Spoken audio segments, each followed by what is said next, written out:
Ladies and gentlemen, boys and girls, welcome to the Fight Pit Podcast, episode 11. Yeah. Yeah. Yeah. Yeah. Yeah. Yeah. Yeah. Yeah. I said, what are we doing today? I think we're doing good old Survivor Series 2019 Raw versus Smackdown versus NXT. This is a very special episode. It is a very special episode of Survivor Series because Survivor Series this year wasn't just Raw versus SmackDown, it was Raw versus SmackDown versus NXT. You said that twice. Yeah. Yeah. Yeah. So the first matchup that we had on the NXT versus SmackDown versus Raw card, it was obviously the women's 5-person elimination match. Like it's 5 people per team. Okay, I was about to say you're gonna have to go into detail about that because 15-person 5-person tag team match makes it seem like it's 5 people. We had SmackDown having Sasha Banks, Carmella, Dana Brooke, Nikki Cross, and Lacey Evans versus Raw's Charlotte, Asuka, Natalya, Sarah Logan, Kairi Sane versus NXT's Rhea Ripley, Bianca Belair, Toni Storm, Io Shirai, and Candice LeRae. And the first thing I gotta say about this is that NXT 2019 is basically just the main roster now. Right. And it's really cool to see that all of these people, Rhea Ripley, Bianca Belair, both of them are like the top women of the WWE right now. Right. Obviously, Toni Storm's in AEW, but she had her little run. She's the biggest women's star in AEW right now. Basically, yeah. The only one,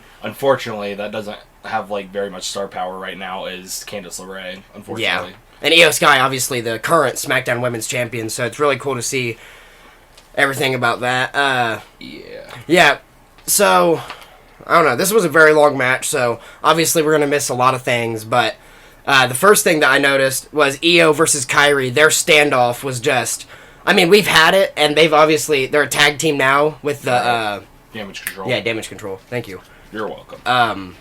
But that is kind of a dream match. I don't know if we have seen it. Have we? I'm not sure. I mean, they were a tag team in NXT. If I had to guess, it was probably NXT. It was the time that we've seen it.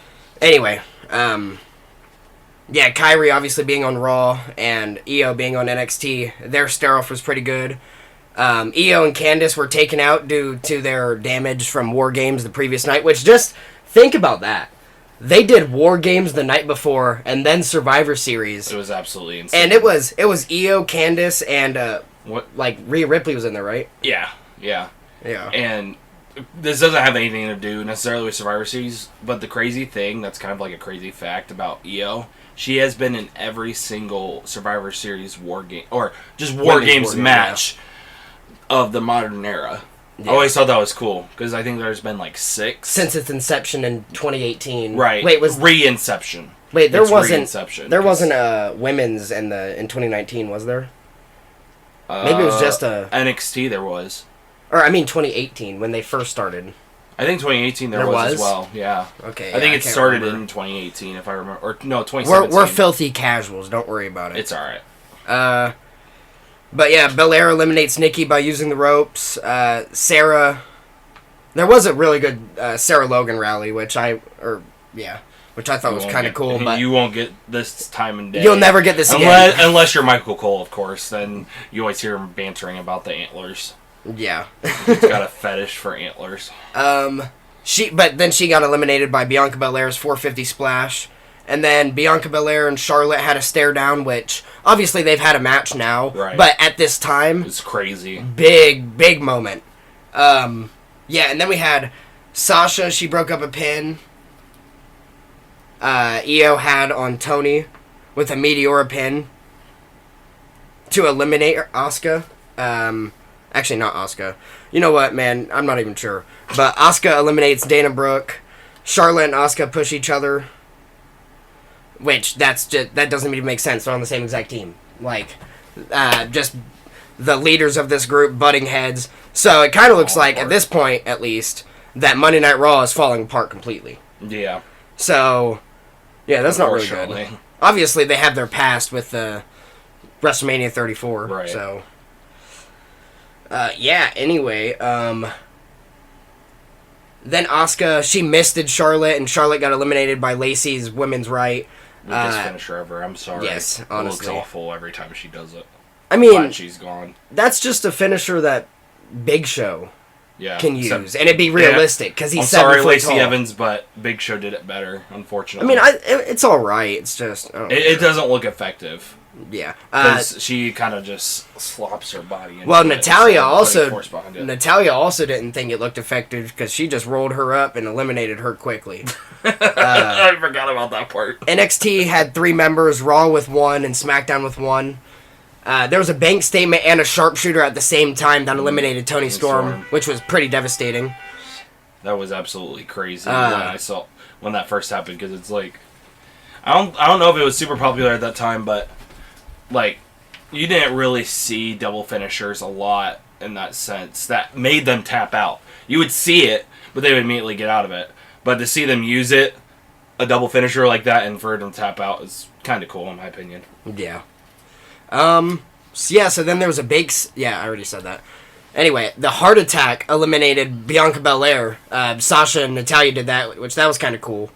Always cool to have callbacks. Yeah, they were cooperating, but then Sasha turned on her, which is kind of ironic considering Sasha came back. I'm pretty sure that was a theme throughout this whole pay-per-view. Well, there's a theme through Natalya's career that Sasha turns on her. Right. I mean, when she first introduced her blue hair... Right. Do you remember that? She basically went up to Natalya with her purple wig. Then she punched her, and then she took the purple wig off to reveal blue hair. Yeah. That was kind of cool. That was crazy when that happened. Yeah, but she turned on her again, and then it's down to Rhea versus Sasha. Rhea kicks out of think about this. Rhea, this is 2019 NXT Rhea. This isn't 2024 Mommy. This is NXT Rhea. UK. Rhea Ripley. Yeah, this wasn't NXT UK. That was 2017. It was right after her run in NXT UK, where she had just transitioned to NXT. Well, here's one thing about this match, which was really cool. When it did actually get down to Rhea and Sasha, everybody forgot that Io and Candice LeRae, they weren't eliminated. They just came back out. They just got taken to the back due to medical reasons. Yeah, so they weren't eliminated, so they came out. All of a sudden, oh my god, it's 3 versus 1. Again, it's Io Shirai, Candice LeRae, and Rhea Ripley versus Sasha Banks. But yeah, they technically weren't eliminated.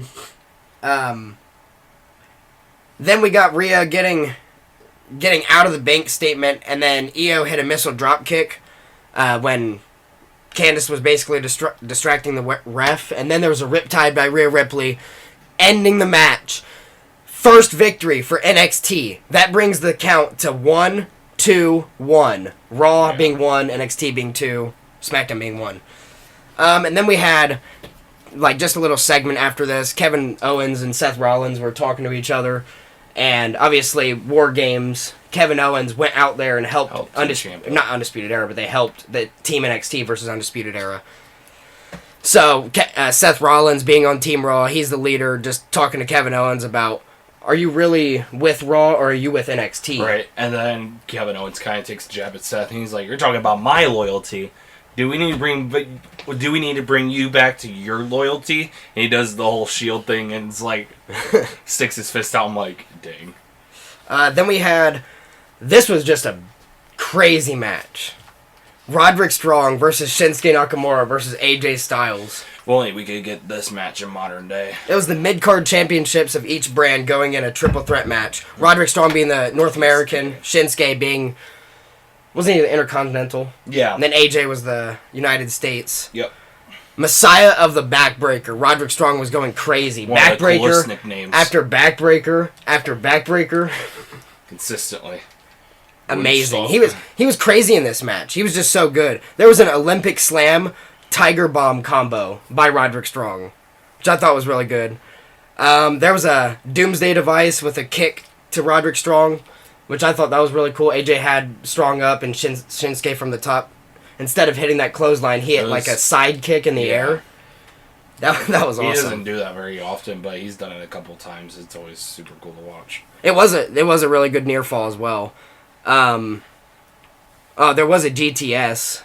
I can't remember who hit it. It's in my notes. I know Shinsuke hit it, I think, on Roderick Strong, if I remember right. Shinsuke did it. But that was badass. There was a 3-way leverage fight, basically. Punch after punch after punch. And then Shinsuke, he did hit some crazy suplexes. And then there was a Kinshasa. I said Kinshasa. Why did you say it like that? I don't know. I'm reading these notes, and it's Kinshasa. just kind of confusing. You said Kinshasa.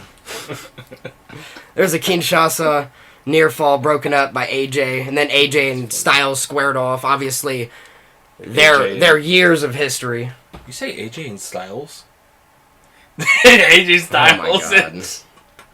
There's an AJ and Shinsuke square off. Obviously, all of their history. Shut up. All of their history with Wrestle Kingdom and WrestleMania 34 and. There's so much history behind that match. I mean, AJ's literally the reason Shinsuke turned heel. Right. Yeah, but they were so busy with each other that AJ hit a phenomenal forearm, and then Roderick Strong grabs him, throws him out of the ring, and gets the pin for himself. And I'm just thinking, this mother freaking weasel. That's Dude, Undisputed Era for you. that is Undisputed Era. It was perfect. It was awesome. Yeah, and then this was actually really cool. The Miz and Daniel Bryan had a little promo segment backstage talking about The Fiend, because obviously Daniel Bryan was going to fight The Fiend later in the night. And Miz tells Bray that he needs to stop him. I can't remember what Daniel said. Daniel said something like, "Get out of my face, retard." Yeah, he was just like... Miz was trying to pump him up and was saying some stupid stuff, and Daniel Bryan just turns to him. He's like, "Get out of my face." Get out of my face, yeah. Pete Dunne versus Adam Cole for the NXT Championship. This was like the only match other than Daniel versus The Fiend and Brock Lesnar versus Rey Mysterio, that this was a legitimate championship match, just one-on-one, and oh my God, I already knew that they were going to tear the house down. And you also have to remember, Adam Cole was in the men's War Games the night before, so where he took that crazy bump from Tommaso Ciampa from the top of the cage. Yeah. Like, that was a viral moment, and now he's defending his championship against Pete Dunne a night later. And you gotta remember, Pete Dunne, he'll break your fingers. Right. Like, that's a dangerous dude to get ribs, well, you're about to have some broken fingers. That is a dangerous dude to be against, especially after a War Games match. For real.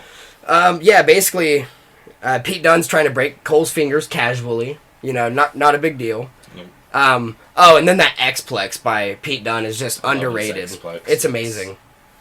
There was a sit-out powerbomb near fall, then a last shot near fall, and like I already said, this was the only NXT exclusive match, and it really kind of drove home to the casual viewers that just watch Raw and SmackDown. Hey, look, this is what we are. This is NXT. Like, we're gonna give this to you if you like it. Great. Oh well, if you don't, it's fine, but you're probably gonna like it because this is crazy.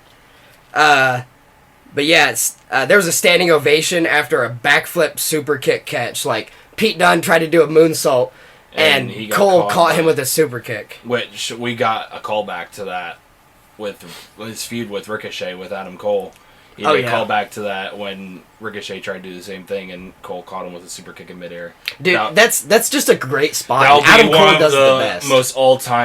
One of the all-time greatest spots is the moonsault to a super kick. I don't think anybody can do it better than Adam Cole, honestly. Well, other than Shawn Michaels, you got to remember that. Well, obviously, Shawn, but yeah, I mean, that Shelton Benjamin. Oh my God, just thinking about it makes me get like. Makes you feel a certain way. I got butterflies in my tum-tum. Makes you feel warm and fuzzy in a tum-tum. Oh, yes. That's what I was looking for, Simon Miller. But yeah, both of them tried doing a suplex on the apron, but both of their little injuries gave away, like, I think Adam Cole with his knee or something. Oh, wait, no, with his ribs. Ribs, yeah. And then Pete Dunne with his knee. But yeah, and then there's a Panama Sunrise on the apron, which is just... Oh, my goodness. You got spiked. Pete Dunne got spiked on his head. And then, obviously, the 9 count near fall on the outside, the count out possibility. And then there was another super kick near fall, which was just great. And then, basically, Adam Cole kicked the mouth guard out of Pete Dunne's mouth. And he tried to grab it, and Adam Cole just stepped on his hand. Like, no, you're not getting that mouthpiece. You're gonna... And then Pete Dunne's like, you step on my fingers, I'm gonna break yours. He tries to break his fingers. Legit. That is in my notes. Hand out. Pete tries to break his fingers. Yeah, legit pulls his hand out and then grabs his hand. He's like, oh no. And then Pete Dunne just, whoosh, it's like, ah! There was a bitter end that Pete Dunne was going for. Oh and goodness. Somehow, I don't know how, like, it doesn't seem physically possible for this to be possible. I don't think it ever could be replicated. What Adam Cole hit a Panama Sunrise out of the bitter end, which I don't know if you actually, like, go watch it. Because I don't know if you can figure out, like, how that move works. It doesn't seem like it should work. And it's not only the fact that he did it. There was no stop. Like, he did it all in one motion. It was so motion. fluid. It was great. He flipped himself out of the bitter end into the setup for a Canadian Destroyer / Panama Sunrise. It was wild. Yeah, and then he hit a last shot, and, you know, it's... I don't think you can think of a match more over than that one, because... Right. Like, the fans were all about it. The fans were crazy during this match. Yeah, then we had the WWE Universal Championship, Bray Wyatt, The Fiend, versus Danny Bryan, and rest in peace, Bray Wyatt. Yeah, that's unfortunately probably the best thing you could take out of it. But it was a good Bray Wyatt match. This was basically, if you remember our SummerSlam 2019 review, this was a couple of shows later. Yeah. So SummerSlam 2019 was basically the beginning of Bray Wyatt, his Fiend character. Maybe a few months before that, but first match at least. Right. So this was like this was the middle. This was before he really introduced the Bray Wyatt Fiend character, but he didn't have the mask on when he was facing Braun Strowman, that kind of stuff. So this is the middle of his Fiend story. And obviously, sadly, there's an end to it. And then there's a beginning to another character, and then a very tragic end to that one. Oh, yeah. But, I mean, honestly, this match, if it wasn't for the Fiend aura, I wouldn't care for it.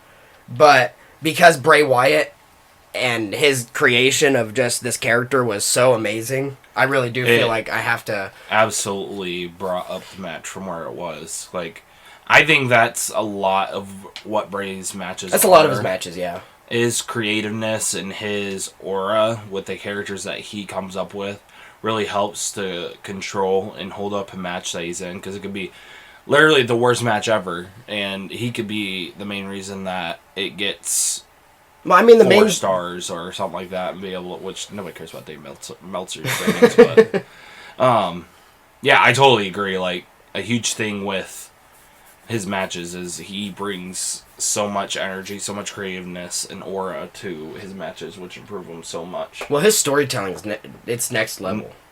That's the main reason his matches go as far as they do. That's why he has gone as far as he has. This is not necessarily a hot take, but we probably will never get This is just a cold, hard fact. This is not a hot take. We'll never get somebody like Bray Wyatt probably ever again. Yeah. With his level of creativeness and storytelling. R.I.P. Yeah. Well, we started the match, and basically, Bray kept yelling, "Remember me." And first of all, that's kind of sad. But this match, and the same thing goes for the Hell in a Cell match where he originally won the Universal Championship. This red lighting is stupid. I don't understand the point of it. It's so stupid. Like, I don't know what it's supposed to represent. I mean, I think it creates a little bit of an aura. Maybe that's what they're going for. It doesn't work, though. It doesn't work. It doesn't work. It just feels like they've done stupid lighting over a Bray Wyatt match. Like, just leave it. Leave it, and his aura itself. Like, I want to see Bray Wyatt. I want to see his... This red lighting really makes it to where I can't really see some of the action. Yeah.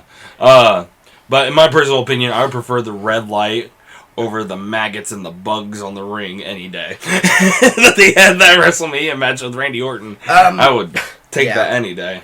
So Bray basically controlled the match for the first part, his usual beatdown of the opponent, and then Daniel Bryan, one of the best faces in all of the history of wrestling. Yeah. But he was technically a heel here, wasn't he? Yeah, technically it was a heel. But he still was able to rally the crowd with being a heel in a face way, which just speaks levels. I think, if I remember right, Bray Wyatt was kind of forcing Daniel Bryan to become a face, because he was trying to pull out the yes movement back from Daniel Bryan. He didn't want to do it, because he knew what that would mean. but eventually Bray Wyatt ended up pulling that out of him. So that made him seem more like the face in that situation, trying to rally the yes movement against somebody like The Fiend. There were yes kicks, and yes kicks, and yes kicks, but Bray Wyatt, and he was kicking them hard, too. Yeah. You could hear it. But Bray Wyatt, he kept coming back. Yes, yes, yes, yes, no. Bray Wyatt shuts that shit off quick. He did get a running knee near fall on Bray Wyatt, but then the mandible claw. Literally, Bray Wyatt. He put the mandible claw in. He did put the mandible claw in, and Daniel Bryan was like over the top rope, and then he put it into an armbar, which that was awesome. That spot. That was awesome, but it wasn't enough for the Fiend Bray Wyatt, Sister Abigail, into the roll up, near fall, but then a mandible claw eventually makes Daniel Bryan pass out, and then the pin 1, 2, 3 easily. Bray Wyatt defeats Daniel Bryan. Next we had Rey Mysterio have a little backstage interview, and, I mean, I'm going to just be honest. I don't care for Rey Mysterio promos. They're not good, really. The only reason everybody likes him is because of his in-ring work. Yeah. That's just what he's good at. So, backstage we had him just talking about the Brock Lesnar fight, and he said, this is a new Rey. This is somebody who is willing to go to the next step. No, he's not. No, he's not. And he's still not at that next step, and it's 2024. This is 2019. But yeah, we had this match, it's basically the main event. Team NXT of Damian Priest, Tommaso Ciampa, Matt Riddle, Keith Lee, and Walter versus Team Raw. Kevin Owens, Seth Rollins, Randy Orton, Drew McIntyre, Ricochet. Oh my God. This not elimination, Survivor Series match was absolutely stacked on all sides. And then definitely my least favorite team out of the bunch, Roman Reigns, Baron Corbin, Chad Gable, Mustafa Ali, and Braun Strowman. It's not bad people, it's just Baron Corbin brings it was bad booking. It's honestly what it was. Yeah, I mean, it was good wrestlers who had bad booking. Baron Corbin. And so they kind of looked really, really stupid. Oh, and Chad Gable and Mustafa But Ali. What I love about all these people, which I mean, except for Mustafa Ali, because he's gone now, their booking has improved so much since this time. So much. I mean, except for Braun Strowman, but he's hurt, so you can't really count that right now. But with these things, they kind of... I do agree that's one of the lesser teams, because you got Shorty G. Always have hated that gimmick. I don't understand. Don't remind me of Shorty G. We're not even talking about... Look, we had a crazy standoff between Braun Strowman, Gunther, and Drew McIntyre. Oh my God. That is one of... That's three big men about to slap big meat. Big men slapping big man meat. Oh, yeah. I hate that line. I love it and I hate it at the same time. Both of them go after Braun Strowman, biggest man in the match. And then, absolutely, the worst booking decision in this entire Survivor Series, Walter was eliminated first. By Drew McIntyre with a Claymore. Not like 5 minutes into the match. Nope. And think about that, because he has not lost, like at this point. He hasn't lost to anybody except for Ilya at this moment. Well, Ilya was after this. He was the UK champion. He held the championship for 600 days, and they eliminated him first. And now, you think about it, it's 2024. He has not lost since, like, 2021 at this point. He hasn't lost... Okay, let's... He's lost Royal Rumbles, but, like... He hasn't lost a true match in a true fashion since he was in NXT. He technically has lost a match since he's been on the main roster to Chad Gable, but it was count out. So it doesn't really... Yeah, that doesn't count. That was definitely the biggest upset of the night. And then we had Chad Gable and Ricochet have a sequence, which... Amazing. And then Matt Riddle and Chad Gable had a standoff, and this I was excited for. Both, like, obviously Chad Gable, Olympic-level wrestler. Right. And Matt Riddle, legitimate UFC, MMA star. Right. So... This was legitimate. The skill level in that ring, when it's not talking about the fake wrestling, we're talking about legitimate wrestling, is insane. So I was really excited for that. We had Owens hit a frog splash that eliminated Chad Gable. Roman Reigns and Baron Corbin, the leaders of Team Smackdown, started to have a standoff. Of course. Which that was basically the entire match. And then Tommaso Ciampa, he hit a Willow's Bell on Kevin Owens, which eliminated him, and that was big for that was huge because Ciampa. Everybody was like, Wonder. Plus, Kevin Owens was there the night before. Right, to help him. That's what I was about to say. Like, Kevin Owens was there to help, and he didn't even hesitate. I think it's something the commentator said that, like, Tommaso Ciampa didn't even hesitate when he went for that on Kevin Owens. This was a crazy standoff too. Tommaso Ciampa and Randy Orton. There's something about both of their auras that they're not the same character, but it really makes them feel like they have the same essence, and they have the same like vindictive side. Right. But yeah, they had a standoff. That was really good. And then Damian Priest got eliminated by an RKO.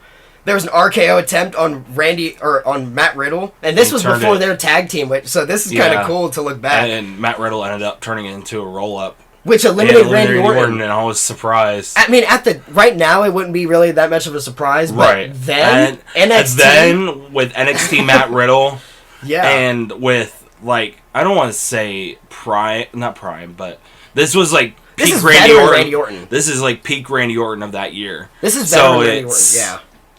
Crazy. Of course, if you do that sort of thing with Randy Orton, you're not going to get away with it. So Randy Orton comes out of nowhere, just RKO's, legit RKO's Matt Riddle out of nowhere. And I forget who gets the pin there. Baron Corbin. Baron Corbin takes advantage, gets the pin on Riddle. And then that takes it down to, I believe, Corbin, Roman, and Shorty G's gone. Would have been Ali, yep. And then Raw would be Kevin Owens. No, Kevin Owens got eliminated. Seth Rollins, Ricochet. No, Ricochet got eliminated too. Wait, did he? I think he did. I don't care. We're not even paying attention. Anyway, so that brings it down to, I think, close to 3 people per team. Corbin tagged in Braun Strowman, which led to a Braun Strowman versus Keith Lee standoff. And they had this standoff in the Royal Rumble. But obviously, it's not the same. It's not. Yeah, because you can go outside. You can go outside the ring in the Survivor Series, and so you can have more stuff going. I'm not sure. Huh? I'm not sure when they had that standoff in the Royal Rumble. I think it was 2019. It was either 2019 or 2018. I don't remember which. Either way, still crazy. And then McIntyre gets Lee. I don't even know what that means. That's in my notes, but I don't remember that. There was a Strowman Express, which that's just a great spot. And then there was a second one. And while he was doing the second one, Keith Lee hit a crazy cross body. Yeah. Just 2 big men smacking into each other. Yeah, and then Strowman got eliminated by countout, which was stupid. I think in the midst of that, after the cross body, I think Keith Lee gets back in the ring, and Drew McIntyre comes around and hits him with a Claymore, is what I remember. And then Strowman gets eliminated by countout. Yeah. Corbin eliminates Ricochet with the End of Days. That's when Ricochet got eliminated. And then Corbin pulls Ali out of the ring, and Ali smacks him like, bitch, get off me. And then Ali, he gets eliminated by the curb stomp. I think he hit Corbin, then he went back in the ring, and then Rollins caught him with the curb stomp. And then he got eliminated. Roman and Corbin are on the outside arguing about, like, yeah, this is why we just got Ali eliminated, because you're being stupid. And then, Drew gets eliminated by a spear. Corbin calls Roman dead weight, and Corey says, Corbin trying to motivate Reigns. I love that spot. Only Corey Graves. There's a Superman punch and then a spear. Elimination on Baron Corbin from Roman Reigns, so that's pretty funny. Which, I mean, from the beginning was expected because legit King Corbin, which was his gimmick at the time, was feuding with Roman Reigns at this time. Or Shorty G should have won the King of the Ring. Yeah. I almost said Queef of the Ring. Anyway. So then there was a Ciampa, Roman, Rollins standoff, which was pretty good. And then the crowd boos as the Shield beats down Team NXT. Of course. There was a Superman punch, curb stomp that eliminated combination that eliminated Tommaso Ciampa. And thinking about that kind of has the same prestige as the Sweet Chin Music pedigree. Roman Reigns and Seth Rollins doing the curb stomp and spear. Yeah. I think that's kind of the same thing. But on Ciampa, though, was kind of upsetting. All I have in my notes right here is, oh, bask in his glory. Oh, bask in his glory. There's a frog splash near fall on Keith Lee. And then a Big Bang catastrophe eliminates Seth Rollins. Which is wild. I feel like with how... Which, I mean, it's 2 different companies, but with how Keith Lee's booked now in AEW, I feel like if you were to put him in the same situation, I don't feel like that sort of thing would happen now, obviously, with how Seth Rollins is treated. I don't think you would allow that to happen. But go ahead. Keith Lee isn't a big star anymore. No. Just looks like an old man. Yeah, honestly. It's kind of sad. Yeah, he looks like he's in his 60s or 70s, and dude's only, I think, in his late 30s. Well, okay, we're talking about Keith Lee 2019. This is good Keith Lee. Right. Roman Reigns and Keith Lee had a standoff. They're the last two men in the match. Crazy. It was a great moment. And then a spirit bomb basically through the ring, dude. He sent him. It was crazy. And then, like, he did it so hard that Roman Reigns bounced up into the pin. You thought the Batista bomb was lethal. Oh my god. The spirit bomb, like you said, almost sent Roman Reigns through the but through the it was ring. a near fall, and then the crowd starts rallying Keith Lee. Keith Lee, he gets on the top rope trying for a moonsault, or middle rope maybe. He tries for a moonsault, and then he misses, and then the spear cements the win for Team Smackdown. Of course. And then there's respect from Roman Reigns to Keith Lee, which is always I think great to Roman see. got booed. Pretty sure. Oh yeah, he got booed big time. Roman Reigns has always been getting booed, even when he was a face. So up next we have Brock Lesnar versus Rey Mysterio for the WWE Championship, and I don't know, I'm just not really excited about this match. You know Brock Lesnar was going to win going into it. Like, literally the only reason this match is even happening is because of what happened between Rey and Brock Chapter 1, like the first time. Yeah. He was like, I can't fight this fight alone, let me bring in Cain Velasquez. Yeah. Legit just brings in Cain Velasquez. Has one of the worst matches in WWE history. That's such a flex, though. Let me bring my friend Cain Velasquez. Like, former UFC heavyweight champion Cain Velasquez. Heavyweight champion. Dude just gets absolutely destroyed in a WWE match by Brock Lesnar. It's just like... And now Brock Lesnar doesn't even exist anymore, according to WWE, so... But yeah, basically it starts from there. Wait, why doesn't Brock Lesnar exist anymore? Because of Vince McMahon? Because of the allegations. Oh. Okay. Yeah, I don't know if it's a full thing yet. I thought I seen him on trial or something like that. I don't know. I haven't kept up with it a lot. I just know he's not going to be in the next WWE game, and he's no longer in the intro video. Really? What they do? Yeah, they replace him with L. That's stupid. Night. Yeah. That's so stupid. Yeah. Why is he involved with it? Bro, did you not read what I showed you the other day? Probably not. Legit. Okay, so for people who watch this, if you don't know, there's allegations against Vince McMahon saying that he sexually assaulted and sex trafficked a woman during his time there. And apparently, Vince McMahon that sounds fun. Used this woman, however she was involved, as bait to bring in Brock Lesnar. What? Like, made her send like nude photos and all this kind of stuff to Brock Lesnar to try to get him in. And so that's why. And Brock Lesnar is married to Sable at this point. Yeah.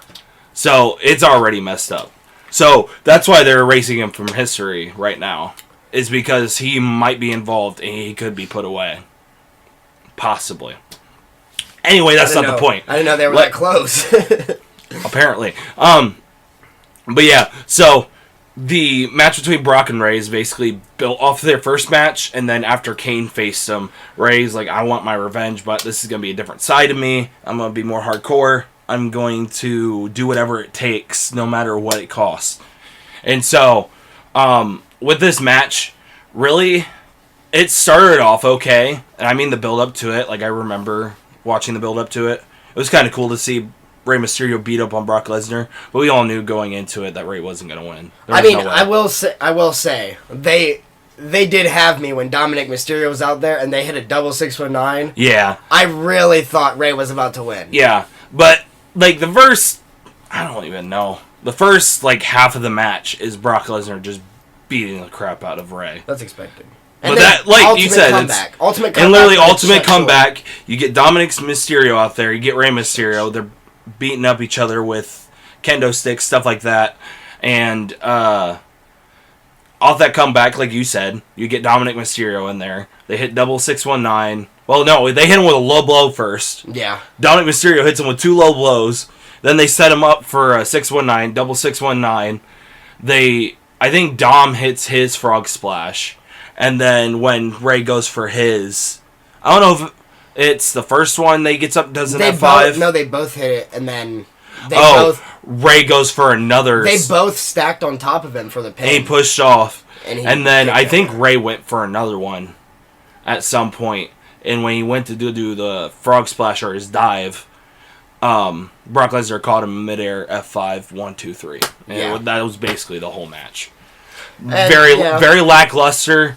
It was a good comeback. It was good to see Dom. It was good to see Rey, but it was Brock basically controlled the whole match. I think this was kind of one of those matches going into it. You're not gonna like it. It's unfortunately with the star power there was with Brock and Rey, it seemed very much like filler. I think the reason this card is so unfavorable in both mine and your opinions is because the structure.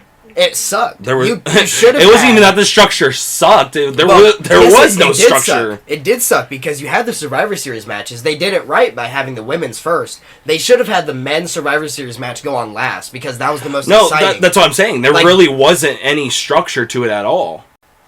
Bayley versus Becky versus Shayna being the last match. That was not a good idea. No. Especially being right before that match was Brock versus Mysterio. That wasn't a good match. And then Bayley versus Becky versus Shayna. I don't know what it is about women ending the pay-per-view. But it just doesn't feel right. At least at that time. I think now it's more reasonable. Especially after, which I guess it wasn't a great match, that Charlotte versus Ronda versus Becky kind of made that more reliable, I guess. I think now day and age with the amount of star power that WWE has in their female talent, I think it's more reasonable. But back then, definitely it was a weird thing to be having Bayley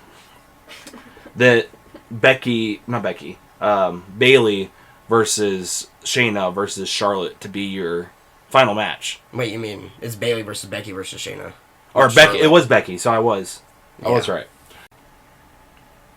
Bayley versus Becky versus Shayna sucked. That's it. Guys, tune into the next podcast. It's going to be amazing. The Fight Pit Podcast. We'll see you next time on the Fight Pit Podcast. It's an amazing, see ya. It's an amazing time to be Meatballs. Here. Yeah. Yeah. Yeah. Yeah. Yeah. Yeah. Up in it, bitch, we tryna get higher. Put it back, I cooking a rack, me eating that pack of on a stopper, holding it down, pull up in the primary rip, the trust stop faking the cat. Yeah, killing the trapper, coming back, I'll break the loose, keep up in the track. I'm feeling the beach, you burning, healing, marking the tie, being baking street. Don't clap in the sea, air track and pee, I'm master love, but feet too deep. I'm switching my game, take pass and see, even with my shot, no line to see.